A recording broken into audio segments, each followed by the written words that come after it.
الفاتحہ۔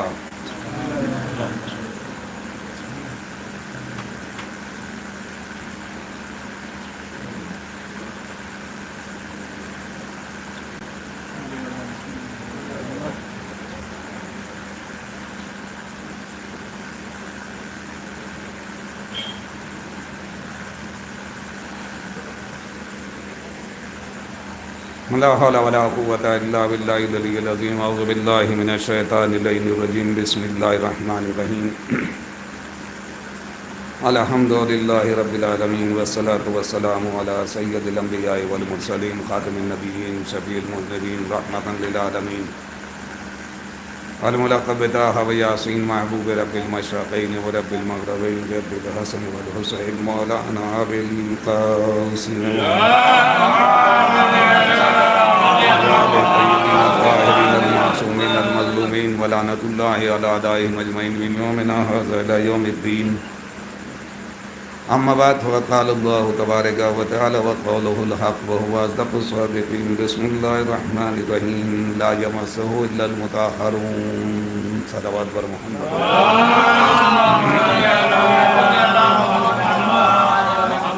آ جائیے، تھوڑے سے ادھر آ جائیے، آپ ادھر ہو جائیے، آ جائیے، بڑھائیے۔ اور میری حسین حیدر اور شیرو بھائی سے گزارش ہے، یہ لوگ جو باہر بیٹھے ہوئے ہیں اندر بھیج دیجیے آپ۔ یہ جو باہر بیٹھے ہوئے لوگ ہیں انہیں سب کو اندر بھیج دیجیے۔ تھوڑے سے آگے آ جائیے، دیکھیے مجھے بھی چاہیے نا لوگ۔ صلوات پڑھیے پر محمد۔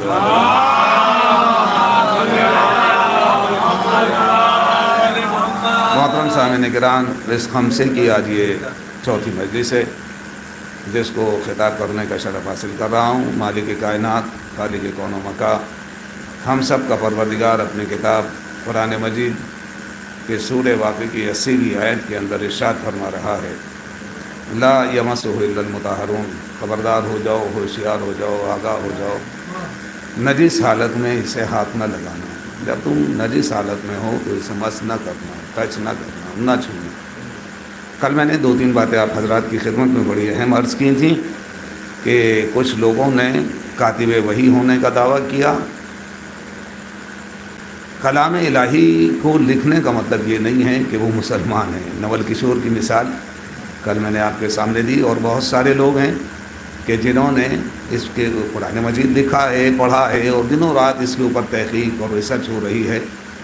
عزیزان گرامی، مالک کائنات اپنے قرآن مجید کے متعلق اعلان فرما رہا ہے، اسے نجس حالت میں ہاتھ نہ لگانا۔ جب تم لوگ نجس ہو تو اسے ٹچ نہ کرنا، مس نہ کرنا، جب تک پاک و پاکیزہ نہ ہو جاؤ۔ قرآن کے سلسلے سے گفتگو ہو رہی ہے۔ آج 2-3 باتیں بڑی اہم آپ کی خدمت میں عرض کی جائیں گی، بشرطے کہ آپ لوگ میری طرف متوجہ رہے اور میرا ساتھ دیتے رہے تو شاید کچھ باتیں آپ تک پہنچا جاؤں۔ عزیزان گرامی، یہ جو کتاب ہے، یہ جو صحیفہ ہے مالک کائنات کا، جس کو ہم قرآن کہتے ہیں، قرآن مجید، یہ اللہ کا کلام ہے اور لوح پہ محفوظ ہے۔ لوح سے لانے والی ذات کا نام ہے روح الامین، اور جس کے قلب پہ نازل ہو رہا ہے اسے کہا جاتا ہے کافرین و مشرکین کا صادق و امین۔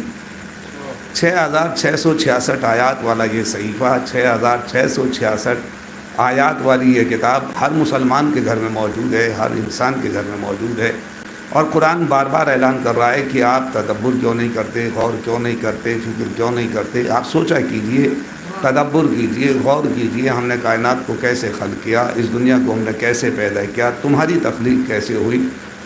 اور اسی کے بعد ساتھ ساتھ یہ بھی اعلان ہوا، انا نحن نزلنا الذکر وانا لہ لحافظون۔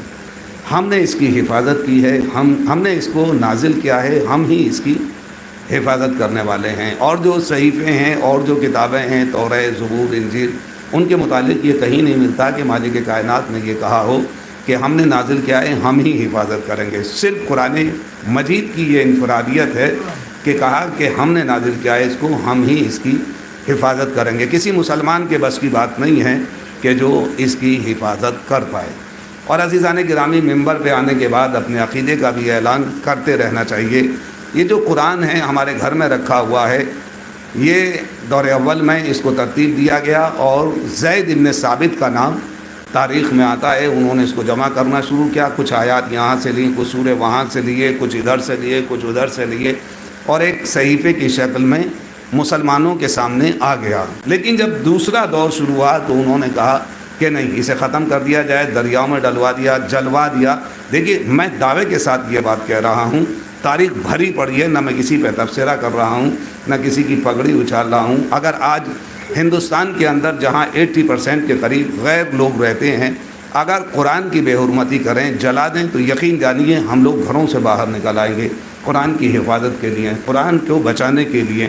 افسوس اس بات کا ہے کہ پہلے والے نے جو جمع کرایا تھا اس کو دوسرے والے نے نظر آتش کر دیا، نظر دریا کر دیا، خرد برد کر دیا، کہا نہیں اب دوسرے طریقے سے اس کو جمع کرو، اور پھر اس کے بعد اس کو پھر جمع کرنا شروع کر دیا، پھر آیات ادھر سے لیں ادھر سے لیں، یہ جمع کرتے چلے گئے۔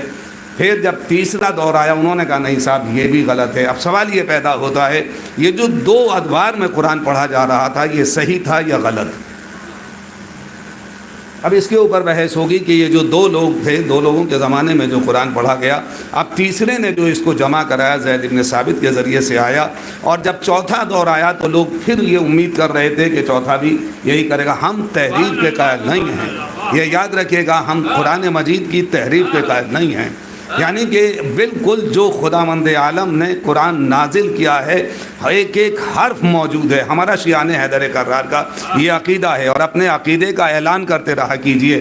ہم دیکھیے بہت بڑے، میں نام نہیں لوں گا، کنٹروورسی میں پڑھنا نہیں چاہتا، باقاعدہ تحریفات قرآن کر کے بہت اچھی بڑی خوبصورت کتاب چھپی ہے امامیہ مشن سے، انہوں نے اس کے اوپر بڑا زور دیا کہ دیکھیے یہ یاد رکھیے گا شیعہ عقیدے میں کہیں تحریف کا نام نہیں استعمال ہوا ہے، ہم قرآن کی تحریف کے قائل نہیں ہیں، ہم جیسا تھا ویسا ہی، بس اتنا ہے کہ کوئی آیت کب نازل ہوئی، کچھ مکے کی تھیں وہ مدینے میں چلی گئیں، مدینے والی مکے کے، کوئی کسی سورے کی تھی وہ سورے میں آ گئی۔ جب آپ قرآن پڑھیں گے تو دیکھیں گے کبھی کبھی بے ترتیب سی بات لگتی ہے، ابھی حج کی بات ہو رہی تھی، فوراً جو ہے وہ حج کی بات مکمل نہیں ہوئی، فوراً زکوٰۃ کی بات آ جاتی ہے، زکوٰۃ کی بات پوری نہیں ہوتی ہے، قربانیوں کا تذکرہ شروع ہو جاتا ہے۔ یہ صرف ترتیب کو تو آپ آگے پیچھے کہہ سکتے ہیں، لیکن قرآن جتنا مالک کائنات نے نازل کیا ہے، اِنَّا نَحْنُ نَزَّلْنَا الذِّکْرَ وَإِنَّا لَهُ لَحَافِظُونَ، ارے ہم نے نازل کیا ہے، ہم اس کی حفاظت کریں گے، کون ہوتا ہے؟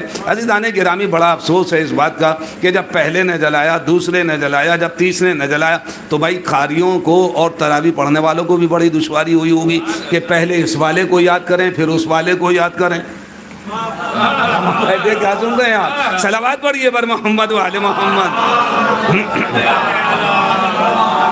ایک اور صلوات پڑھیں بابا سے بلند۔ یہ صحیفہ، یہ قرآن مجید آج ہمارے گھر کے اندر موجود ہے، اور جس کے بارے میں یہ کہا گیا کہ اس کو ہاتھ میں لگانا۔ عزیزان گرامی جب بھی کوئی کتاب ہے، دیکھیں یہاں پہ اور بھی پروفیسر بیٹھے ہوئے ہیں میری نگاہوں کے سامنے، یہ مجھ سے بہتر جانتے ہیں، جب بھی کوئی کتاب لکھی جاتی ہے، جب بھی کوئی کتاب سامنے آتی ہے، میں ٹیچر ہوں مجھے معلوم ہے کہ کس طریقے سے کتاب لکھی جاتی ہے، کہاں کہاں سے ماخذ جمع کیے جاتے ہیں، ریفرنسز جمع کیے جاتے ہیں، جوڑے جاتے ہیں، اور ایک کیٹلاگ تیار کیا جاتا ہے۔ میں ریسرچ میتھڈولوجی نہیں پڑھا رہا ہوں کہ ریسرچ میتھڈولوجی کے طریقے کیا ہیں، لیکن جب ہم کوئی کسی مخطوطے کو، کسی مینuscripts کے اوپر ریسرچ کرتے ہیں، تحقیق کرتے ہیں، ہم ایک دوسرے سے کمپیئر کرتے ہیں، ملاتے چلے جاتے ہیں کہ یہاں کے اوپر اس مخطوطے کے اندر یہ لفظ استعمال ہوئی ہے، وہاں پہ یہ ہوئی ہے، بے دل کے کلام میں یہ لفظ استعمال ہے، دوسرے نسخے میں یہ ہے، تیسرے میں یہ ہے، چوتھے میں یہ ہے۔ عزیزان گرامی جب ہم نسخے کو بالکل مکمل طور پہ تیار کر لیتے ہیں تو اس کے بعد ہم اس بات کے اوپر زور دیتے ہیں کہ اس کا ایک 40-50 پیج کا انٹروڈکشن لکھ دیا جائے، ایک تعارف لکھ دیا جائے، پریفیس لکھ دیا جائے، پیش لفظ لکھ دیا جائے، یعنی کہ تاکہ جب کسی کے ہاتھ میں یہ کتاب جائے تو پہلے وہ اس پیش لفظ کو پڑھ لے، اس پریفیس کو پڑھ لے، جو پیش گفتار کو پڑھ لے، تاکہ یہ معلوم ہو جائے کہ یہ کتاب کس موضوع کے اوپر لکھی گئی ہے، فلسفے کی کتاب ہے یا اکنامکس کی کتاب ہے، پولیٹیکل سائنس کی کتاب ہے یا جغرافی کی کتاب ہے یا جغرافی یا فزکس کی کتاب ہے یا میتھ کی ہے۔ ہم اسے پڑھتے چلے جاتے ہیں، اس پریفیس کو، پیش لفظ کو پڑھتے چلے جاتے ہیں۔ اگر اس کا پروفیسر کانٹ ایک بہت بڑی شخصیت ہے، بہت بڑا، جب اس نے اپنی آٹو بائیوگرافی لکھی اور اپنے ایک دوست کو اس نے بھیجی تو اس نے فوراً 2-4 اس کے پیج پڑھنے کے بعد پریفیس کے واپس لوٹا دی۔ پروفیسر کانٹ جو ہے ایک بہت بڑا، آپ جائیے گا جانے کے بعد نیٹ پہ تلاش کیجئے گا، بہت بڑی شخصیت ہے، واپس کر دیا اور اس میں ایک جملہ نیچے لکھ کے بھیج دیا کہ اس کتاب کو پڑھنے کے لیے کم سے کم 5 کلو دیسی گھی کھائے۔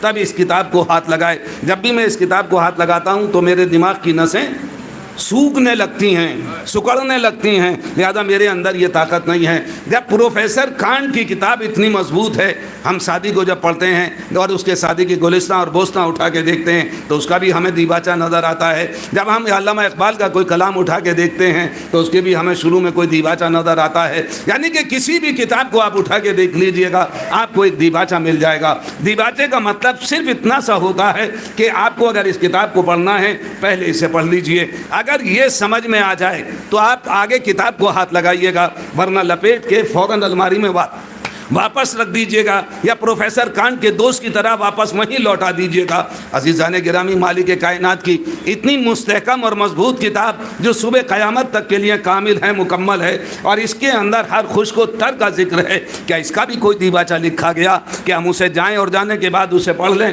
اور اسے سمجھ لیں تو قرآن ہماری سمجھ میں آ جائے گا۔ اس کے اندر بہت سارے احکامات ہیں، آیات متشابہات ہیں، آیات محکمات ہیں، حروف مقطعات ہیں۔ میں بڑی علمی گفتگو آپ سے کر رہا ہوں، حالانکہ میں عالم نہیں ہوں لیکن گفتگو علمی کر رہا ہوں۔ شاید جملہ میرا آپ تک نہیں پہنچا، آپ تک جملہ نہیں پہنچا۔ میں بڑی عالمانہ گفتگو آپ سے کر رہا ہوں کہ جب آپ اس کتاب کو اٹھائیں گے تو اس کا بھی کوئی دیباچہ ہونا چاہیے تاکہ ہم اس کو پڑھ لیں۔ اگر وہ دیباچہ ہماری سمجھ میں آ جائے گا تو ہم قرآن آگے پڑھیں گے۔ ہمیں قرآن رٹنے کی ضرورت نہیں ہے، قرآن کے بارے میں کہیں نہیں ہے کہ آپ اسے رٹیے۔ قرآن کے بارے میں ہے تدبر کیجئے، فکر کیجئے، غور کیجئے، تب اس کے بعد آپ آگے بڑھیے گا۔ جہاں اتنی احتیاط کی گئی ہو، جہاں اتنے احتیاط کے ساتھ ساتھ سارے چیزوں کو ایک جگہ جمع کر دیا گیا ہو، ہر خوش کو تر کا ذکر اس میں موجود ہے۔ یہ بتائیے کیا مالک کائنات نے اپنی صبح قیامت تک لازوال کتاب کہ جس کا کوئی جواب جن و انس آج تک پیش نہیں کر پائے، کیا اس کا کوئی دیباچہ لکھا گیا کہ جس کو ہم سمجھ لیں اور پڑھ لیں؟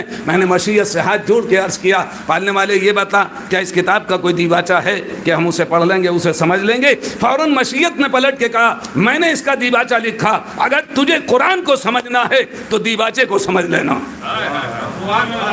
اس دیباچے کو سمجھ لینا۔ پڑھنے والے یہ بتا دیباچہ کہاں ہے؟ میں نے تو قرآن کو پلٹنا شروع کیا، 114 سورے، کوئی دیباچہ نام کی پریفیس نام کی مجھے کوئی چیز اس میں نظر نہیں آ رہی ہے۔ کہا کہ تو نے غور نہیں کیا، میں نے سورہ حمد کو 2 مرتبہ نازل کیا ہے، کسی سورے کو 2 مرتبہ نازل نہیں کیا، ایک مرتبہ جزو قرآن بنا کے نازل کیا ہے اور ایک مرتبہ دیباچہ قرآن بنا کے نازل کیا ہے۔ سورہ حمد کو سمجھتا چلا جا، قرآن سمجھ میں آتا چلا جائے گا۔ صلوات پڑھیے بر محمد و آل محمد۔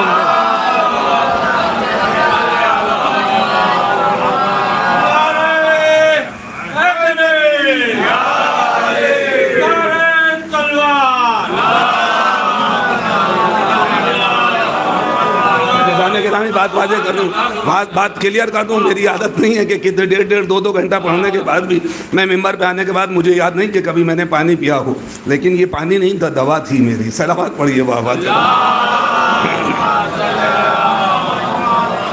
اور آپ لوگ 3-4 دن سے دیکھ ہی رہے ہوں گے میں نے کبھی پانی ممبر پہ آنے کے بعد نہیں پیا۔ بہرحال یہ کوئی عیب نہیں ہے کہ آپ ممبر پہ آ کے پانی پی رہے ہیں، کوئی برائی نہیں ہے، بھائی آپ کو ضرورت ہے تو آپ پی رہے ہیں، مجھے ضرورت محسوس نہیں ہوتی۔ بہرحال قرآن نے مجید کے اندر سورہ حمد کو مشیت نے 2 مرتبہ نازل کیا ہے۔ ایک مرتبہ آپ شروع میں جائیں گے اور دیکھ لیں گے کہ اس کو 2 مرتبہ نازل کیا ہے، صرف اس لیے کہ ایک مرتبہ یہ دیباچہ قرآن ہے اور ایک مرتبہ جزو قرآن ہے۔ اگر آپ کو قرآن کو سمجھنا ہے تو جاؤ اور جانے کے بعد سورہ حمد کو سمجھ لیجئے، سورہ حمد سمجھ میں آ جائے گا تو قرآن سمجھ میں آ جائے گا۔ میں نے دست ادب جوڑ کے مالک کائنات، خالق کون و مکان، ہم سب کا پروردگار، جو ماؤں کے بطنوں میں اندھیری کوٹری میں اس مقام کے اوپر انسان کے نقش و نگار ابھار دیتا ہے، دست ادب جوڑ کے عرض کیا پالنے والے یہ بتلا تو نے دیباچہ لکھا، ہم نے بھی دیباچہ لکھا، تیرے دیباچے اور ہمارے دیباچے میں کچھ فرق ہونا چاہیے۔ ہم خالق ہیں، تو خالق ہے، ہم مخلوق ہیں، تو ہم تیرے بندے ہیں، تو معبود ہے، ہمارے اور تیرے درمیان میں ایک فاصلہ ہونا چاہیے، فرق ہونا چاہیے۔ مشیت نے پکار کے کہا گھبراتا کیوں ہے؟ اگر تیری سمجھ میں نہیں آ رہا ہے ایک کام کر، سورہ حمد نہ سمجھنا، صرف بسم اللہ الرحمن الرحیم سمجھ لینا۔ اگر بسم اللہ الرحمن الرحیم سمجھ میں آ جائے گا تو سمجھنا قرآن سمجھ میں آ گیا، اگر بسم اللہ سمجھ میں نہیں آئی تو قرآن سمجھ میں نہیں آئے گا۔ میں نے کہا مالک کائنات تو رحیم ہے، تو کریم ہے، خالق کون و مکان ہے، تھوڑا سا اور چھوٹا کر دے، ہم سمجھ لیں گے کہ قرآن کا دیباچہ کیا ہے۔ پھر آواز آئی بسم اللہ الرحمن الرحیم، سمجھنے کی ضرورت نہیں ہے، صرف بسم اللہ سمجھ لے۔ توجہ فرما رہے ہیں آپ یا نہیں؟ صرف بسم اللہ سمجھ لے، اگر یہ سمجھ میں آ گیا تو قرآن سمجھ میں آ جائے گا۔ مالک کائنات یہ تیرا نالائق بندہ ہاتھ جوڑ کے پھر عرض کر رہا ہے کچھ اور چھوٹا سا کر دے، تاکہ ہم لوگ جو ہیں نماز میں بھی بائی پاس روٹ سے گزرتے ہیں، سب سے چھوٹے سورے کا سہارا لیتے ہیں، ہماری عادت پڑ چکی ہے کہ جلدی سے ہم بائی پاس گزر جائیں، اور چھوٹا کر دے تاکہ ہماری سمجھ میں آ جائے۔ کہ بسم اللہ کی بے سمجھ لے۔ کہاں بیٹھے ہیں آپ؟ کیا سوچ رہے ہیں؟ کہ بسم اللہ کی بے سمجھ لے۔ اگر بے سمجھ میں آ گئی تو قرآن سمجھ میں آ جائے گا۔ بس مالک کائنات آخری مرتبہ، اس کے بعد میں تیری خدمت میں عرض نہیں کروں گا، ایک مرتبہ میری جھولی کو اور بھر دے، میرے بتا کہ بے کو اور مختصر کر دے۔ کہا کہ سن، بسم اللہ کی بے کے نیچے جو نقطہ لگا دیا ہے، بسم اللہ کی بے کے نیچے جو نقطہ لگا دیا ہے، اسے سمجھ لے۔ میں بہت دن تک سوچتا رہا، غور کرتا رہا کہ خالق کائنات کے ولی علی نے یہ کیوں کہا، انا نقطۃ تحت الباء، میں وہ نقطہ ہوں جو بسم اللہ کی بے کے نیچے دیا جاتا ہے۔ میں یہ سوچتا رہا، انا نقطۃ تحت الباء یہ کیوں کہا؟ اس کا مطلب یہ ہوا علی ہے دیباچہ قرآن۔ اگر علی سمجھ میں آ جائے گا تو قرآن سمجھ میں آئے گا، اگر علی سمجھ میں نہیں آیا تو قرآن سمجھ میں نہیں آئے گا۔ صلوات پڑھیں پر محمد و آل محمد۔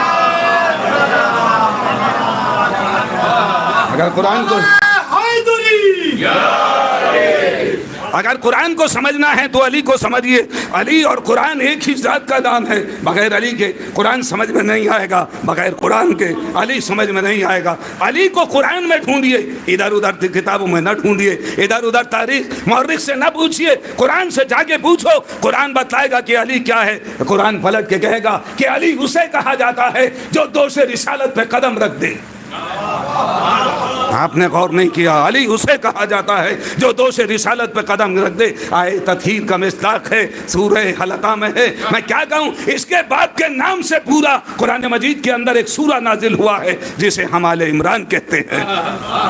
بات آ گئی ہے تو آپ کی خدمت میں عرض کرتا چلوں، عزیزان گرامی، پورے کا پورا ایک سورہ جسے ہم آل عمران کہتے ہیں، یہ کس کے نام ہے، کس کے ذریعے سے، کس کے اوپر نازل ہوا، کس کے نام سے نازل ہوا؟ عزیزان گرامی، تاریخ اسلام کے اندر 3 بڑے عمران نام کے لوگ گزرے ہیں، میں تینوں آپ کے حوالے کیے دے رہا ہوں، گھر جا کے سوچئے گا۔ ایک ہے موسیٰ ابن عمران، موسیٰ کے باپ کا نام، اور یہی کہا گیا ان کو سلام اور آل عمران پہ ہمارا سلام ہو، مشیت سلام پہنچا رہی ہے، آل عمران پہ ہمارا سلام ہو۔ اس کا مطلب یہ ہے کہ موسیٰ کی اولاد پہ اللہ سلام پہنچا رہا ہے۔ یا مریم کے باپ کا نام عمران ہے، دوسرے مریم کے باپ کا نام عمران ہے جس کے بیٹے کا نام عیسیٰ ہے۔ اس کا مطلب یہ ہوا کہ مریم کی اولاد پہ سلام بھیج رہا ہے؟ نہیں عزیزان گرامی، موسیٰ کے صرف ایک بیٹی ہے اور اس کی نسل ہی نہیں چلی،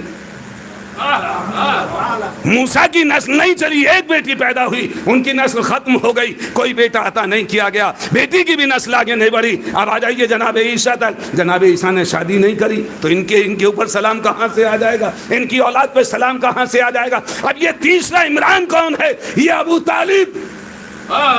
صبح قیامت تک قرآن اس پہ سلام بھیجتا رہے گا۔ صلوات پڑھیے پر محمد و آل محمد۔ عزیزان گرامی، یہ لو پہ لکھا ہوا ہے، لو سے لانے والی ذات کا نام روح الامین ہے، اور جس کے قلب پہ نازل ہو رہا ہے وہ عبداللہ کا یتیم، شیبۃ الحمد کا پوتا، آمنہ کا نور نظر، ابو طالب کا بھتیجا، خاندان بنی ہاشم کا نونہال، اس کے قلب کے اوپر اس کو نازل کیا جا رہا ہے۔ عزیزان گرامی، آپ غور کرتے چلے جائیے، لانے والی ذات کا نام روح الامین۔ میں جبرائیل نہیں کہہ رہا ہوں، بہت بڑا ٹائٹل ہے سید الملائکہ کا، روح الامین، وہاں سے لے کے چلے روح الامین سید الملائکہ، اور جس کے قلب پہ نازل کیا گیا اسے کہا جاتا ہے کافرین و مشرکین کا صادق و امین، اسے کہا جاتا ہے۔ ایک مرتبہ جناب عبداللہ ابن عباس دوڑے ہوئے آئے، اور آنے کے بعد عبداللہ ابن عباس کوئی محتاج تعارف نہیں ہے، بہت بڑا مورخ ہے، بہت بڑا مفسر ہے، انہوں نے تفسیر قرآن کی لکھی ہے، رسول کی صحبت میں رہے، علی کے ساتھ رہے، انہوں نے بڑے کارنامے انجام دیے۔ یہ اور بات ہے کہ ایک موقع پہ علی نے ان کو بھی نہج البلاغہ میں بڑی تنبیہ کی ہے۔ کوئی کتنا ہی قریبی کیوں نہ ہو، علی کی نگاہ میں کوئی بھی مجرم ہو، چاہے گھر ہی کا کیوں نہ ہو. آپ کو یاد ہوگا کہ جس وقت میرا مولا علی ظاہری خلافت میں ظاہری خلافت کے تخت کے اوپر بیٹھے تو ان کے بھائی عقیل آئے اور آنے کے بعد کوفے کے اندر ہیں. عقیل کس کے گھر آئے ہیں؟ اپنے بھائی علی کے گھر نہیں آئے ہیں. اس وقت ایک سلطنت کا بہت بڑا راجا اس کے گھر آئے ہیں. آپ غور کیجئے گا, اس وقت عقیل جو ہیں وہ اپنے بھائی علی کے ہاں نہیں ہیں, بلکہ جو ایک مملکت ہے اس کا جو خلیفہ ہے اس کے پاس آئے, سلام و دعا ہوئی, بٹھالا. حسن سے کہا بیٹا چچا کی خدمت کرو. جناب حسن آگے بڑھے, بڑھنے کے بعد ہاتھ دھلائے اور ہاتھ دھلانے کے بعد کہا کہ چلو اوپر بیٹھتے ہیں. کچھ ناشتے پانی کا انتظام کیا گیا. سوچئے علی کسے کہا جاتا ہے. اگر کبھی موقع لگ جائے تو علامہ مرتضیٰ مطہری کو پڑھیے گا, تب سمجھ میں آئے گا کہ علی کس ذات کا نام ہے. عبداللہ ابن عباس کی حیثیت کیا ہے جو اپنے بھائی کو نہ بخشے, جو اپنے بھائی کو نہ بخشے. آئے اور آنے کے بعد ناشتے پانی کا انتظام کیا. اس کے بعد میرا مولا ہاتھ پکڑ کے چھت کے اوپر لے گیا. لے جانے کے بعد بٹھال کے پوچھتے کہ بتلاؤ کس مقصد سے آنا ہوا. بھائی بھائی سے باتیں کر رہا ہے, بڑی سہانی گفتگو, بڑی پیاری گفتگو ہو رہی ہے. بھیا ایسے حالات ہیں مدینے میں, اب یہ ہو رہا ہے, مدینے کے اس طریقے کے حالات ہیں. یہ کہتے چلے جاتے ہیں. اس کے بعد آنکھوں میں آنسو آ جاتے ہیں. میرا مولا تڑپ کے کہتا ہے بھیا کیا بات ہے رونے کا, سبب کیا ہے؟ کہا کہ میں قرضدار ہو چکا ہوں, میں قرضدار ہو چکا ہوں, مجھے کچھ پیسہ دیجئے. مولا علی نے سوچا کہ میرا بڑا بھائی ہے طالب عقیل جعفر, 20 سال بڑے ہیں. دبیر بھائی میں سونے کے لیے نہیں پڑھ رہا ہوں, صلوات پڑھیے بر محمد و آل محمد. ایک اور صلوات پڑھیں بر محمد و آل. ابھی تو ٹائم نہیں ہوا, میں ٹائم کے اندر مجلس ختم کر رہا ہوں. صلوات پڑھیے بر محمد و آل محمد. 20 سال عقیل مولا علی سے بڑے ہیں. 10 سال کا چاروں بھائیوں میں فاصلہ ہے. 20 سال بڑے, اوپر لے کے بیٹھے ہوئے ہیں. کہا میں قرضدار ہوں. مولا علی نے سوچا کہ کچھ تھوڑا بہت ان کو پیسہ دے دیا جائے گا, اور وہ پیسہ تو دیا جائے گا اپنے شہریے سے جو میرا شہریہ ہے, بیت المال سے نہیں, اپنے شہریے سے میں ان کو کچھ پیسہ دے دوں گا. کہا کہ عقیل یہ بتلاؤ تمہیں کتنے پیسے کی ضرورت ہے. انہوں نے فوراً پلٹ کے کہا بھیا مجھے 1 لاکھ درہم چاہیے. میرا مولا کھڑا ہو گیا, میرا مولا کھڑا ہو گیا, اور کھڑے ہونے کے بعد کہتا ہے عقیل 1 لاکھ درہم میں تمہیں کہاں سے دوں. کہا کہ ایک سلطنت کے آپ خلیفہ ہیں, آپ اس میں سے نکال کے مجھے دے دیجئے. علی نے پلٹ کے کہا کہ کیا تم مجھے چوری کے لیے کہہ رہے ہیں؟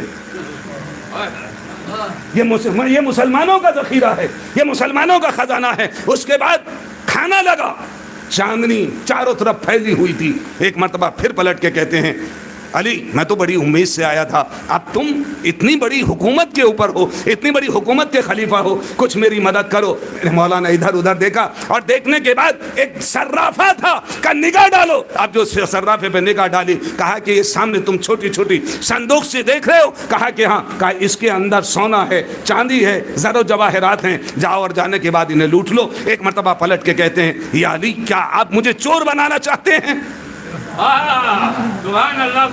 کہ میں یہاں پہ چوری کروں اور مال لے جاؤں؟ علی نے پلٹ کے کہا کہ تم انفرادی چوری نہ کرو, میں اجتماعی کر لوں. ارے قسم خدا کی, صلوات پڑھیے بر محمد و آل محمد. یہ بات آ گئی تو میں نے عرض کر دی. بات تو یہ چل رہی تھی قرآن مجید جو ہے وہ لوح پہ لکھا ہوا ہے, ذات پروردگار نے اس کو لوح پہ لکھ دیا ہے.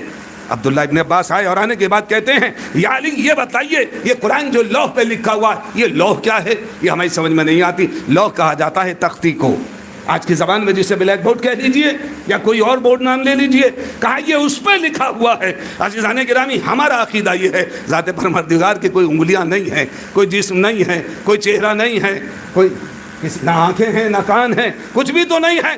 بس ایک طاقت اور شکتی کا نام ذات پروردگار ہے. نہ وہ ہاتھ رکھتا ہے, ان ساری چیزوں سے بے نیاز ہے. تو پھر یہ لکھا کس نے؟ یہ لکھا کس نے؟ یہ کس نے تحریر کیا تختی کے اوپر؟ ابن عباس کہتے ہیں یا علی یہ بتائیے اس تختی کے اوپر کیا کیا لکھا ہوا ہے؟ کہا سنو, اس پہ زبور بھی لکھی, اس پہ توریت بھی لکھی, اس پہ انجیل بھی لکھی, اس پہ قرآن بھی لکھا. 135 صحیفے جو آدم پہ نازل ہوئے وہ سارے کے سارے اس پہ لکھے گئے ہیں. اور جتنے صحیفے موسیٰ اور عیسیٰ اور ابراہیم پہ نازل ہوئے وہ سارے کے سارے اس پہ لکھے گئے. کہ کس نے لکھے؟ اللہ کے کوئی ہاتھ نہیں ہے. وہ لکھنے والا کون تھا؟ وہ صاحب کن.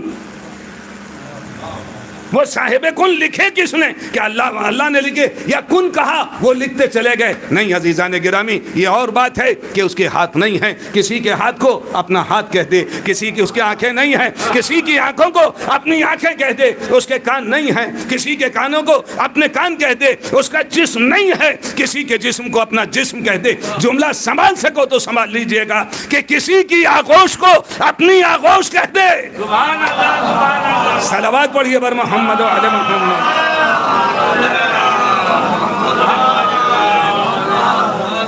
کسی کی آغوش کو اپنی آغوش کہہ دے. علم یجد کا یتیمن فآویٰ. اے میرے نبی، کیا ہم نے تمہیں یتیم پایا تو پناہ نہ دی؟ ہمیں کس کی آغوش میں پالا؟ جسے تم کافر کہتے ہو اس کی آغوش کو مشیت اپنی آغوش کہہ رہا ہے. علم یجد کا یتیمن فآویٰ. ہمیں اس سے بڑی دلیل اور کیا ہوگی ابو طالب کے ایمان کے لیے کہ اس نے ختم مرتبت کو اپنی آغوش میں پالا ہے. فوراً پلٹ کے کہا کہ یا علی یہ بتلائیے کہ یہ کس نے لکھا؟ کہا میں نے لکھا. میرا مولا ارشاد فرما رہا ہے میں نے لکھا. میں نے کہا آپ نے لکھا؟ کہا میں نے لکھا. کہا کاہے سے لکھا؟ کہا روشنائی سے لکھا، قلم سے لکھا. تختی تھی، تختی کے ساتھ ساتھ قلم بھی تھا، روشنائی بھی تھی. ابن عباس پلٹ کے کہتے ہیں یا علی یہ بتائیے پہلے آپ ہیں یا پہلے یہ ہیں؟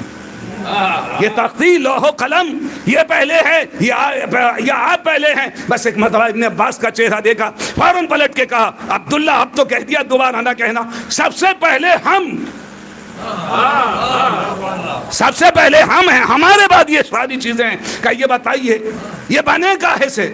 یہ تختی، یہ قلم، یہ روشنائی بنے کاہے سے؟ کہا یہ ہمارے نور سے بنے، یہ ہمارے نور سے بنے، یہ ہمارے نور کا ٹکڑا ہے. کہا یا علی آپ بتلائیے، سنبھال لیجیے گا اگر سنبھال سکیں. یا علی یہ بتلائیے آپ کاہے سے بنے؟ میرا مولا پلٹ کے کہتا ہے لا شے، ہم کسی شے سے نہیں بنے.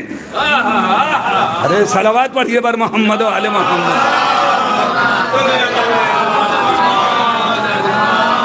لا شے سے بنے، لا شے کسی شے سے نہیں. نور نور. کہا کہ یہ بتائیے کہ آپ نے لکھا؟ کہا میں نے لکھا. کہا جب آپ لکھ رہے تھے کوئی اور بھی تھا؟ کہاں تھا؟ کہا کون تھا؟ کہا میرا بھائی، مسلمانوں کا بھائی نہیں، میرا بھائی، سبحان اللہ. نہج البلاغہ کا بھائی، بخاری کا بخار چڑھا ہوا نبی نہیں. کہا میرا بھائی. کہا آپ کیا کر رہے تھے؟ کہا میں لکھ رہا تھا اور وہ پڑھ رہا تھا. سمجھ میں آ گیا، نبی وہاں سے پڑھ کے آیا ہے. کہ میں لکھتا چلا جا رہا تھا، یہ پڑھتے چلے جا رہے تھے. کہ یہ بتائیے کسی اور نے بھی کہا؟ یہ جو دونوں بچے بیٹھے ہیں یہ حسنین، انہوں نے بھی پڑھا ہے. یہ بھی نور، تختی بھی نور. عزیزان گرامی میرے سامنے یہ جو رکھا ہے یہ الیکٹرانک ہے، میری آواز آپ تک پہنچا رہا ہے. الیکٹرانک کا ترجمہ کیجیے آج کی زبان میں. نور کا ترجمہ الیکٹرانک کر لیجیے. ملتے جلتے الفاظ ہیں. اگر آپ اس کا ترجمہ کریں گے تو کیا ملے گا آپ کو؟ یہ ایک نور ہے جو میری آواز آپ تک پہنچا رہا ہے. ذرا باہر جائیے اور جانے کے بعد ایک بات کا مشاہدہ کیجئے کہ جو میں بول رہا ہوں یہ وہی پہنچاتا ہے یا بیچ میں کچھ گڑبڑ کرتا ہے. ترجمہ پلٹ کے کہے گا مولانا ٹائم ضائع نہ کیجئے، اس کے اوپر واجب ہے جو آپ کہیں وہی پہنچائے. کہاں بیٹھے سن رہے ہیں آپ؟ نور کی خاصیت یہ ہے کہ جو اس سے کہا جائے گا یہ وہی پہنچائے گا. ہمارا تمہارے ہاتھ کا بنایا ہوا نور اتنا مضبوط اور مشیت کا بنایا ہوا نور. وما ينطق عن الهوى. صلوات پڑھیے بر محمد و علی محمد. یہ بتائیے کہ ان دونوں بچوں نے کہا صرف تنہا ان دونوں بچوں نے نہیں پڑھا ہے، حسین کی نسل سے 9 اور جو آ رہے انہوں نے بھی پڑھ رکھا ہے. کہا یا علی یہ بتائیے یہ تختی ہے کتنی بڑی؟ کہا تختی ایک سرا مشرق میں ایک سرا مغرب میں. ایک سرا مشرق میں ایک سرا مغرب میں. آپ غور کیجئے کیا کہا تھا میرے مولا نے؟ انا نقطۃ تحت الباء. بات کو یہیں رو کے رکھیے گا، اگر بھول جاؤں تو یاد دلا دیں. کیا کہا کہ میں بے کے نیچے جو نقطہ لگایا جاتا ہے وہ ڈاٹ ڈاٹ ڈاٹ. ہر ہاتھ میں موبائل ہے یا نہیں؟ ہر گھر میں کچھ نہ کچھ الیکٹرانک چیزیں رکھی ہوئی ہیں. موبائل تو ہے ہی، اس کے اندر ایک ڈاٹ ہے، ایک نقطہ ہے. ایک نقطہ ہے، اور اس نقطے کے اندر ہزاروں پتہ نہیں کتنے موبائل نمبر آ جاتے ہیں، کتنے نام آ جاتے ہیں. سمجھ میں آ گیا؟ علی وہ ڈاٹ ہے کہ جس کے اندر جو کچھ ہوا وہ سب موجود، سبحان اللہ سبحان اللہ اور جو صبح قیامت تک ہوگا وہ سب موجود. سبحان اللہ. بس فوراً پلٹ کے کہتے ہیں ابن عباس جو اب تک ہو چکا وہ مجھے معلوم ہے، جو صبح قیامت تک ہوگا وہ مجھے معلوم ہے. ایک مرتبہ ابن عباس ہاتھ جوڑ کے عرض کرتے ہیں یا علی یہ بتائیے کیا یہ بچے بھی کہاں کہ یہ کیسے پڑھتے ہیں؟ کہیے اس دور میں عرب کے بدوؤں کی سمجھ میں یہ بات نہیں آئی ہوگی. کمال کہاں سائنس اینڈ ٹیکنالوجی، 1400 سال پرانی بات. کہ صاحب یہ نور ہے، بچے بھی نور ہیں، وہ بھی نورانی یہ بھی نورانی. آج ہر گھر کے اندر LED ٹی وی یہ ساری چیزیں موجود ہیں. آپ نے جیسے ہی ریموٹ ہاتھ میں لیا، ادھر سے بٹن دبایا، آن ہوا، بٹن دبایا، آپ نے جیسے لگایا آر بھارت آ گیا، چینل چینج کیا، دور بیٹھے ہوئے آپ دبا رہے ہیں، آج تک آ گیا، زی نیوز آ گیا. بٹن دباتے چلے گئے، چینل بدلتے چلے گئے، کیونکہ وہ جو ریموٹ ہے وہ بھی نور ہے، اور جو تختی ہے وہ بھی نور ہے. نور کی خاصیت ہے بٹن دبائیے چینل بدلتے چلے جائیں گے. اسی طریقے سے تختی بھی نور، بچے بھی نور. انہوں نے انگلیوں کے طور پہ ریموٹ کو استعمال کیا، عمران پہ انگلی دبائی، سورہ آل عمران آ گیا، ہمارا دادا. سورہ کوثر پہ نگاہ جمی، ہماری والدہ. سورہ دہر پہ جا کے نگاہ رکی، ہم سب کنیز فضا بھی. آیات دیکھتے چلے گئے، نشان لگاتے چلے گئے، جہاں سے جب چاہا پڑھتے چلے گئے. جیسے ہی منافقون پہ نظر پڑی، ہمیں صلوات پڑھیے بر محمد و آل محمد. اگل بغل میں دیکھنا شروع کر دیا. لہذا ان کو کوئی ضرورت نہیں ہے، جیسے جیسے یہ دیکھیں گے، جیسے جیسے بٹن دبائیں گے ویسے ویسے پڑھتے چلے جائیں گے. کہ صاحب کیسے پڑھ لیں گے اتنی تیزی سے؟ بھیا مجھے کیا پتا کیسے پڑھ لیں گے، جا کے علی سے پوچھو کہ ایک رکعت میں قدم رکھتے ہیں، دوسری تک جاتے جاتے قرآن ختم ہو جاتا ہے. یہ ہے علی. صلوات پڑھیے بر محمد و آل محمد.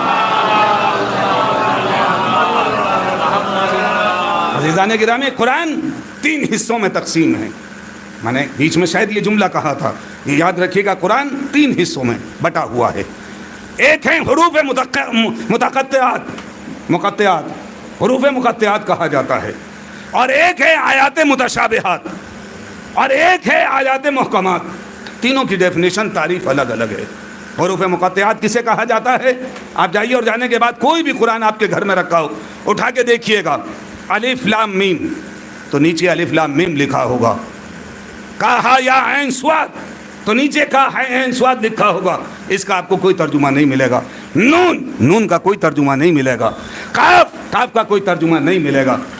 میں آپ دستے ادب جوڑ کے عرض کروں آپ حضرات کی خدمت میں کہ جب آپ قرآن کا ترجمہ لکھیں، پہلے ہی الف لام میم جب دیکھیں اور نیچے لکھیں الف لام میم، تو فوراً نیچے لکھیے ہمیں نہیں معلوم. نہیں بیٹھے سو رہے ہیں آپ، مجلس سو گئی، میں کیا کروں؟ الف لام میم ہمیں نہیں معلوم، اس کے آگے لکھیے ہمارے لیے اللہ کی کتاب کافی. ہمیں جب تم الف لام میم کا ترجمہ نہ کر پاؤ تو کیا یہ کتاب تمہارے لیے مکمل ہو جائے گی؟ کیا یہ کامل ہو جائے گی؟ اس کے بعد جو ہیں آیات محکمات ہیں، آیات متشابہات ہیں. آیات محکمات کسے کہا جاتا ہے؟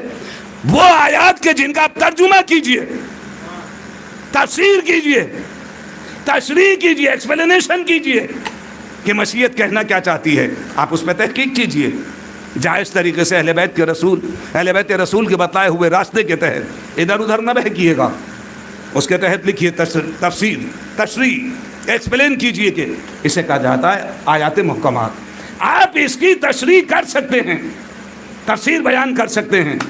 اور آیات متشابہات یہ وہ آیات ہیں کہ جن کا آپ ترجمہ کر لیجئے،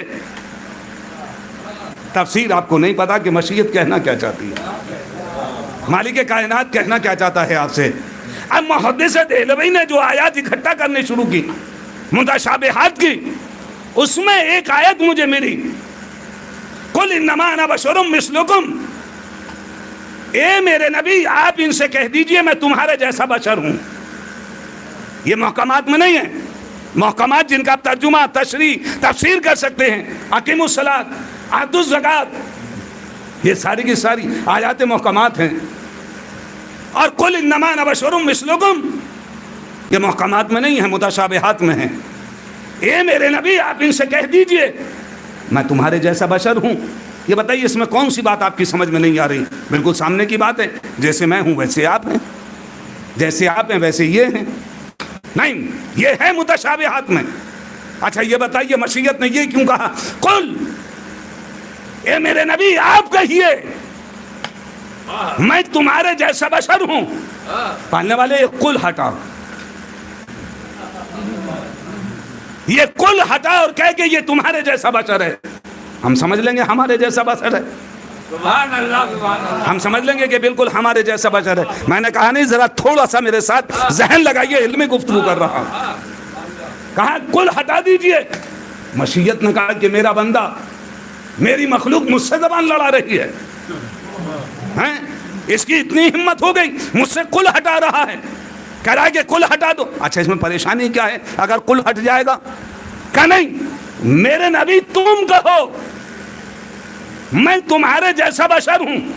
میں مجلس پڑھ رہا ہوں، مجلس پڑھتے پڑھتے میں نے ایک جملہ کہہ دیا، ارے بھائی سامعین مجھے معاف کریے گا، مجھے کچھ آتا واتا نہیں ہے، بالکل میں جاہل ہوں۔ ابھی مجمع سے کوئی کھڑا ہو کے کہے گا مولانا نیچے آئیے، یہ جاہل کا منبر نہیں ہے، سبحان اللہ سبحان اللہ۔ یہ صاحب سلونی کا منبر ہے۔ سبحان اللہ، واہ واہ۔ آپ جاہل ہو کے منبر پہ کیسے آگے؟ جیسے ہی میں نے کہا کوئی کھڑا ہوا، ادھر سے پیچھے سے حسنین بھائی ہمارے سینئر، یہاں سے لے کے علی گڑھ تک کے، انہوں نے کہا نیچے بیٹھ جاؤ، چپ ہو جاؤ۔ کہا کہ کیا مطلب؟ کہا ان کو حق ہے یہ کہیں۔ آپ توجہ نہیں فرما رہے ہیں، آپ غور نہیں کر رہے ہیں، انہیں حق ہے کہ یہ بات کہیں کہ میں جاہل ہوں۔ کیا میں منبر پہ جھوٹ بول رہا ہوں؟ ہیں؟ سچ ہے کیا؟ معاف کریے گا، نہ سچ ہے نہ جھوٹ ہے، پھر کیا ہے؟ کہا صاحب یہ ہے ان کی انکساری، دیکھیے اتنی اچھی مجلس پڑھ رہے ہیں، اس کے بعد بھی کہ آپ داد دیں یا نہ دیں، میں نے خود داد دے دی کہ اتنی اچھی مجلس پڑھ رہے ہیں، اس کے بعد کہہ رہے ہیں کہ مجھے کچھ نہیں آتا۔ نہ یہ سچ ہے نہ یہ جھوٹ ہے۔ ہمیں اردو ادب نے ایک لفظ دیا، یہ ہے انکساری، کہ ان کو حق ہے یہ کہہ سکتے ہیں، یہ کہہ سکتے ہیں۔ شیرو بھائی نے مجھ سے وعدہ لیا، یہ خمسہ میں نے ہی شروع کرا تھا ہم لوگوں نے، اور شیعہ کالج کے سامنے سے بیچ میں ہٹ گیا، کچھ عرصے کے بعد پھر پڑھ رہا ہوں۔ انہوں نے ٹیلی فون کرا کہ آپ رہیں گے، میں نے کہا رہوں گا۔ سبحان اللہ۔ غور کیجئے گا، میں نے کہا رہوں گا۔ کہا خمسہ اس سال آپ پڑھ دیجئے، میں نے کہا پڑھ دوں گا۔ انہوں نے کہا شرط ایک ہے۔ میں نے کہا کیا شرط ہے؟ کہا چٹنی روٹی میرے ساتھ کھائیے گا، چٹنی روٹی میرے ساتھ کھائیے گا۔ میں نے کہا ٹھیک ہے۔ مولوی تعلقات نبھانے تھے اور چٹنی روٹی دونوں متضاد چیزیں، لیکن مجھے تعلقات بھی نبھانے تھے کہ ان کے ساتھ تعلقات بنے رہیں۔ میں نے کہا ٹھیک ہے۔ اب مجلس کے بعد جیسے ہی کھانا لگا، بہترین قسم کا کھانا، مرغ مسلم، بریانی، مٹن، یہ تو میں چائے، ارے میں نے کہا وہ چٹنی روٹی کہاں ہے؟ کہ مولانا یہی تو ہے۔ کیا شیرو صاحب نے جھوٹ بولا؟ نہیں، معاف کریے گا اگر جھوٹ نہیں ہے تو سچ بھی نہیں ہے۔ پھر کیا ہے؟ کہ یہ ہے ان کی انکساری۔ اتنے بڑے گھر کو یہ جھونپڑی کہہ رہے ہیں، دسترخوان پہ بہت ساری چیزیں لگی ہیں، یہ چٹنی روٹی کہہ رہے ہیں، یہ ہے انکساری۔ میں نے کہا میں جاہل ہوں، تو یہ بنی انکساری۔ اب کوئی مجتہد بہت بڑی شخصیت آ جائے اور یہاں آ کے بیٹھ جائے، مجلس کے بعد آپ نے مجھے داد دی، انہوں نے کہا نہیں صاحب کوئی بات بنی نہیں، لفاظی کر رہے تھے، کچھ آتا جاتا نہیں ہے۔ توجہ فرما رہے ہیں یا نہیں؟ میں ٹائم ضائع نہیں کر رہا ہوں آپ کا۔ کہا کہ کچھ آتا جاتا نہیں ہے، بالکل کورے نرے جاہل ہیں، بس لفاظی کر رہے تھے منبر پہ بیٹھے ہوئے۔ جیسے ہی انہوں نے کہا میرے لیے سند بن گیا، سبحان اللہ کیونکہ مجتہد تھا، عالم تھا، بڑی شخصیت تھی. میں نے کہا انکساری، کسی بڑے نے کہا، میرے لیے سند سرٹیفکیٹ بن گیا.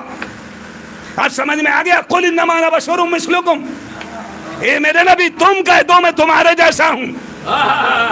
اگر تم کہو گے تو انکساری ہوگی، اگر میں کہوں گا تو سرٹیفکیٹ سند بن جائے گا.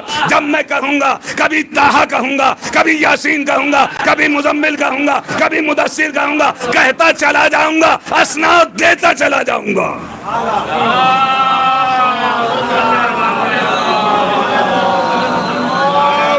بس عزیزان گرامی، سبحان اللہ کہتا چلا جاؤں گا، اسناد دیتا چلا جاؤں گا. اے میرے نبی تم کہو. بڑی پیاری بات عبدالحق دیوبندی نے کہی کہ نبی کو نہ نور کہیے نہ بشر کہیے. بڑی پیاری بات کہتی انہوں نے، کبھی کبھی بڑی پیاری بات کہتی. ان کے بڑے کارنامے ہیں. دیوبند سے فارغ تھے اور پاکستان چلے گئے. بستیاں کی بستیاں مسلک اہل بیت پہ لے آئے اور بڑے مناظرے، بڑی بحث کی. کہا نہ اس کو نور کہیے نہ اسے بشر کہیے. پھر لوگوں نے پوچھا کیا کہیں؟ کہا کہ نور پلس بشر برابر نورانی بشر. کہا یہ نورانی بشر ہے، نورانی بشر ہے. جس اینگل سے دیکھیے گا ادھر سے مکمل نظر آئے گا. اور یہ اس کے بچے، یہ بھی نور ہیں. اور عزیزان گرامی جتنی ان پہ اذیتیں پڑی ہیں وہ بشر کی حیثیت سے آئی ہیں، وہ نور کی حیثیت سے نہیں ہیں. میں پڑھ چکا، جو پڑھا اس کا شکریہ. آپ کے بعد جو پڑھوں گا اس کا شکریہ ادا کرنے والی جنت البقیع سے آئی. عزادارو، کل کربلا میں 40 ہو جائے گا. بیویاں کل بال بکھیر کے جب کربلا پہنچی تھیں تو اتنا گریہ کیا تھا، جناب رباب خاک کربلا پہ گر گئی تھیں. اور ایک جملہ کہا تھا، حسین میرے والی و وارث، میں 2 امانتیں لے کے آئی تھی. ایک کو کربلا میں چھوڑا، ایک کو قید خانے شام میں چھوڑ آئی، اور اب تم کو بھی یہیں چھوڑے جا رہے ہیں. جناب رباب کے جملے ہیں. ہاں زادار روئیں گے آپ انشاءاللہ. میں نے کل کہا تھا اب یہ 2 مجلسیں، کل بھی آپ خوب گریہ کر لیجئے گا، میں پڑھ دوں گا مصائب، اور آج بھی پڑھ رہا ہوں. عزیزو، ذاکر اول نے، حالانکہ مجھے مصائب کچھ اور پڑھنے تھے، کچھ جناب عباس کا مرثیہ پڑھا. اسی مناسبت سے میں مصائب آپ کے حوالے کیے دیتا ہوں. بڑے دردناک مصائب ہیں جو میں آپ کے حوالے کرنے جا رہا ہوں. جب یہ لٹا ہوا قافلہ کربلا سے مدینے کے لیے آمادہ ہوا تو سب بیویاں تیار ہو گئیں. جناب رباب تیار نہیں ہوئی. جناب رباب تیار نہیں ہوئی. آئیں جناب زینب آئیں اور آنے کے بعد کہتی ہیں بھابھی اٹھیے. کہا شہزادی آپ کو کم سے کم عبداللہ تو مل جائیں گے. میرا مدینے میں کیا رکھا ہے؟ 2 بچے تھے، ایک کربلا میں، ایک قید خانے شام میں، میرا والی و وارث. آپ کو عبداللہ تو مل جائیں گے. میں جا کے کیا کروں گی؟ میں اپنی پوری زندگی یہیں گزار دوں گی، میں اپنا پورا وقت یہیں گزار دوں گی. جناب زینب وہاں سے اٹھیں اور سجاد کے پاس آئیں. کہا بیٹا تمہاری اماں مدینے چلنے کے لیے تیار نہیں ہیں. بس جیسے یہ جملہ سنا کربلا کا، علی، میرے پاس الفاظ نہیں ہیں. اب ہتھکڑیاں تو نہیں ہیں، بیڑیاں نہیں ہیں، لیکن جسم کمزور و ناتما ہو چکا ہے. اٹھا اور اٹھنے کے بعد جیسے ہی جناب رباب نے امام کو، وقت کے امام کو آتے ہوئے دیکھا، فوراً تعظیم کے لیے کھڑی ہو گئی. شہزادی زینب کے چہرے کو دیکھا اور فوراً پلٹ کے کہا کیا امام کو سفارش میں لے آئیں؟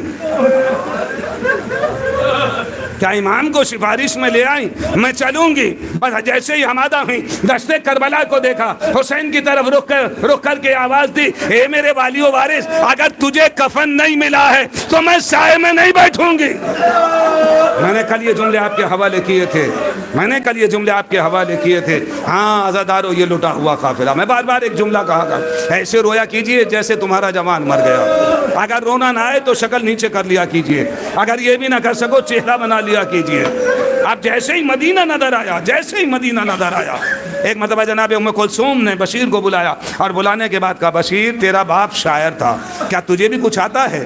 کہاں شہزادی بتائیے کیا. کہا ہمارے آنے کی اطلاع کر دے. اور یہ کہنا ہے مدینے والوں مدینہ رہنے کے قابل نہ رہا. سیدہ کا گھر لٹ گیا، فاطمہ کی کھیتی تاراج ہو گئی، حسین کی لاش پامال ہو گئی، عباس کے بازو قطع ہو چکے. یہ کہنے کے بعد بشیر کو روانہ کیا. ایک مرتبہ سجاد سے زینب نے پلٹ کے کہا اے بیٹا سجاد، پشت مدینہ پہ خیمے لگا دو. پشت مدینہ پہ خیمے لگا دو، تمہارا چچا آئے گا، تم کربلا کے مصائب پڑھنا، اپنے چچا کو کربلا کی داستان سنانا، بس یہ سننا تھا۔ پشت مدینہ پہ خیمے لگا دیے گئے، تمام خیمے لگ گئے۔ ادھر بشیر مدینے کے اندر داخل ہوا، کہتا چلا جا رہا ہے اے مدینے والوں، مدینہ رہنے کے قابل نہ رہا، سیدہ کا گھر لٹ گیا، فاطمہ کی کھیتی تاراج ہو گئی۔ بس جیسے ہی محل بنی ہاشم میں پہنچا، کیا دیکھا؟ ایک ضعیفہ، ارے ایک ضعیفہ ہاتھ میں عصا، ایک بچہ انگلی پکڑے کھڑا ہے۔ کہا مدینے والوں، مدینہ رہنے کے قابل نہ رہا۔ بس بچے نے فوراً پلٹ کے کہا اماں میرے بابا کا عالم آ گیا، میرے بابا کا عالم آ گیا۔ ایک مرتبہ ام البنین نے پلٹ کے کہا بیٹا جا، اور جانے کے بعد اسے قریب بلا کے لے کہا۔ وہ بچہ دوڑا ہوا گیا اور جانے کے بعد کہتا ہے اے منادی، تجھے میری دادی نے بلایا ہے، میری دادی یاد کر رہی ہے۔ بس جیسے ہی وہ بشیر قریب آیا، سلام کیا، کہا تو نے کیا کہا؟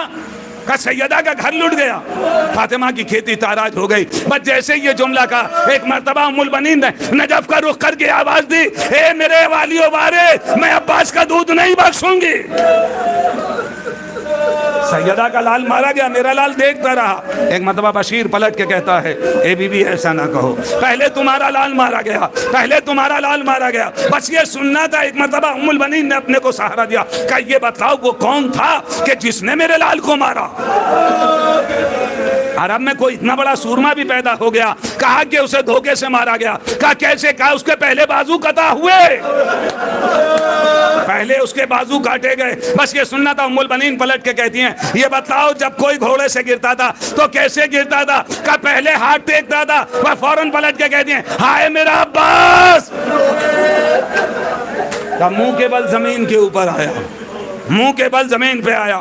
ایک مرتبہ ام البنین پلٹ کے کہتی ہیں بشیر یہ بتلا علی کی بیٹی کہاں ہے؟ روئیں گے، روتے ہوئے جائیے گا، میں نے وعدہ کیا، روتے ہوئے اٹھیے گا۔ اے بشیر یہ بتلا علی کی بیٹی کہاں ہے؟ پشت مدینہ پہ خیمے لگے ہیں، وہاں چلیے۔ کہا کہ بشیر تو چل اور مجھے بتلا کدھر ہے، مجھے دکھائی نہیں دیتا،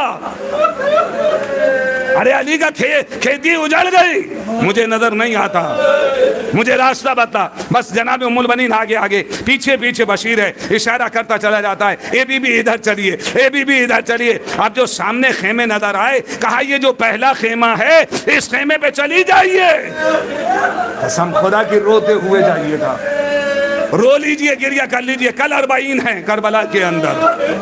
کہا کہ یہ سامنے والے خیمے پہ چلی جائیے۔ بس جیسے ام البنین سامنے والے خیمے پہ پہنچی، کیا دیکھا؟ ایک کمزور و ناتما ضعیف، سر کے پاس سفید، کمر جھکی ہوئی، خیمے کے دروازے پہ بیٹھا ہے۔ جناب ام البنین آگے بڑھی، بڑھنے کے بعد کہتی ہیں اے شیخ، ایوہ شیخ ہٹ جا، مجھے راستہ دے دے، مجھے اندر جانے دے، مجھے علی کی بیٹی سے ملنا ہے۔ اس نے اٹھنا چاہا، اس سے اٹھا نہیں گیا۔ بس دوسری مرتبہ پلٹ کے کہا اے شیخ کیا تجھے معلوم نہیں ہے میں علی کی زوجہ، مجھے اندر جانے دے۔ اس نے پھر اٹھنا چاہا، اس سے پھر نہیں اٹھا گیا۔ تیسری مرتبہ ام البنین نے پلٹ کے کہا اے شخص میں عباس کی ماں، ارے قسم خدا کی میں عباس کی ماں، مجھے اندر جانے دے۔ بس یہ سننا تھا۔ کربلا کے سجاد نے دونوں گھٹنوں پہ ہاتھ رکھا اور نجف کا رخ کر کے آواز دی دادی، دادا۔ دادی نے پہچاننے سے انکار کر دیا، اے دادا، دادی نے پہچاننے سے انکار کر دیا۔ اب یہ نوبت آ گئی ہے۔ ام البنین نے جیسے یہ جملے سنے فوراً پلٹ کے کہا ارے بیٹا سجاد، یہ کیا ہو گیا؟ تیری عمر 28 سال، تیری کمر جھک گئی، تیرے چہرے پہ جھرٹیں پڑ گئیں۔ بس یہ کہنے کے بعد کلیجے سے لگا لیا، یہ پہلی بی بی ہے جس نے واقع کربلا کے بعد سجاد کو اپنی آغوش میں لیا۔ ٹھنڈی ٹھنڈی ہوائیں محسوس کی، سجاد نے بلک بلک کے رونا شروع کر دیا، اماں میرا بابا مارا گیا، اماں میرا بابا پیاسا مارا گیا، اماں میرا چچا مارا گیا، اماں علی اکبر مارا گیا۔ کربلا کے بیان کرتی چلی جاتی ہیں۔ ام البنین پلٹ کے کہتی ہیں اے بیٹا ذرا مجھے یہ بتلاؤ تمہاری پھوپھی کہاں ہے؟ قسم خدا کی روئیے گا، روئیے گا، روئیے گا۔ کہا تمہاری پھوپھی کہاں ہے؟ کہا پھوپھی، کہا کہ اماں اندر چلی جائیے، خیمے کے اندر ہیں۔ بس جیسے ام البنین نے خیمے کے اندر قدم رکھا، کیا دیکھا؟ ایک کمزور و ناتما ضعیفہ، سر کے کے بال سفید، چہرے پہ جھرٹیں، زبان پہ یا حسین۔ ام البنین آگے بڑھی اور بڑھنے کے بعد کہتی ہیں اے بی بی یہ بتاؤ علی کی بیٹی کہاں ہے، مجھے علی کی بیٹی سے ملنا ہے۔ بس یہ سننا تھا۔ زینب نے چہرے سے بال ہٹا دیے، اماں میں تیری زینب، میں زینب، یہ سننا تھا۔ ایک مرتبہ ام البنین نے اپنے کلیجے سے لگا لیا، اے بیٹا یہ کیا ہوا؟ کہا میرا بھیا پیاسا مارا گیا، اماں میں اجڑ گئی، اماں میں لٹ گئی، اماں میرا گھر برباد ہو گیا۔ کربلا کے مسائل بیان کرتی چلی جاتی ہیں۔ جناب ام البنین نے کہا اے شہزادی میرے چند سوال ہیں، ان سوالات کے جوابات دے دو۔ کہا اماں میرے اندر اتنی طاقت نہیں ہے، میں کربلا سے تھکی ہوئی آ رہی ہوں، اماں میرا گھر لٹ گیا، میرا ماجایا مارا گیا، میرا شیر مارا گیا، میرا اکبر مارا گیا۔ کہا نہیں چھوٹی چھوٹی باتیں ہیں۔ کہا یہ بتاؤ سب سے بڑی مصیبت تم پہ کب پڑی؟ یہ جناب ام البنین کہہ رہی ہیں، میں نے کہا نہیں کہ گریہ کر لیجئے، کہ تم پہ سب سے بڑی مصیبت کب پڑی؟ جب سجاد سے پوچھا گیا تو سجاد نے کہا تھا شام شام، زینب نے شام نہیں کہا، زینب نے شام نہیں کہا، زینب نے کہا وہ عصر کا ہنگام۔ ارے کس طریقے سے پڑھوں، کس مقتل سے پڑھوں؟ کہا وہ عصر کا ہنگام، میرا ماجایا پشت فرش پہ ڈگمگا رہا تھا، کوئی رخصت کرنے والا نہ تھا۔ میں خیمے سے باہر نکلی، نکلنے کے بعد میں نے لجام پکڑی، زینب نے سکینہ نے رکابوں میں ہاتھ ڈال دیے۔ ایک مرتبہ ام البنین نے اپنے کو سنبھالا اور سنبھالنے کے بعد کہا شہزادی یہ نوبت آ گئی تھی کہ تم نے حسین کو رخصت کیا، میرا عباس کہاں تھا؟ کہ عباس بازو کٹا کے سو چکا تھا۔ بس ام البنین پلٹ کے کہتی ہیں شہزادی میرا آخری سوال، مجھے یہ بتاؤ میرے عباس سے تمہارا شہزادہ خوش تھا یا نہیں؟ اب دیکھتا ہوں کس کی آنکھ سے آنسو نہیں گرتا ہے۔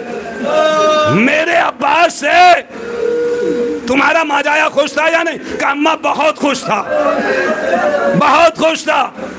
ام البنین پلٹ کے کہتی ہیں زینب یہ بتاؤ تمہیں کیسے پتا چلا؟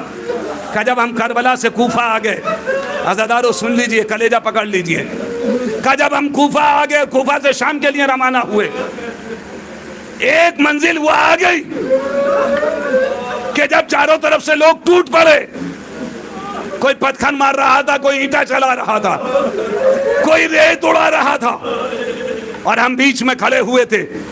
ایک شخص شمر کے پاس آیا اور آنے کے بعد کہتا ہے اے شمر یہ بتا جب تو حسین کو ذبح کر رہا تھا حسین نے تجھ سے کچھ کہا؟ کچھ منت، کوئی مسائل، کوئی تمنا، کوئی آرزو، کوئی وصیت؟ کہ کچھ نہیں، کہ کم سے کم 12 ورنہ 72 ضربیں لگی۔ کہ جب میں نے شروع میں ضربیں لگانا شروع کی، کلیجہ پکڑے رہیے گا، کہ جب میں نے شروع کی ضربیں لگائیں تو حسین کی زبان پہ اللہ کا نام تھا، معبود میری قربانی کو قبول کر لے۔ جب اور ضربیں تیز ہوئیں، کبھی نانا کو پکارا، کبھی باپ کو پکارا، کبھی ماں کو آواز دی، بس آخری جملہ مجلس ختم کا سر قطع ہوا، میں نے زلفوں میں ہاتھ ڈال کے اٹھایا، اب جو میں لے کے چلا تو حسین کے ہونٹ ہل رہے تھے، میں نے کان لگا کے سنا تو حسین کہہ رہے تھے عباس تیرا آقا مارا گیا، عباس تیرا مولا مارا گیا۔ انا للہ و انا الیہ راجعون۔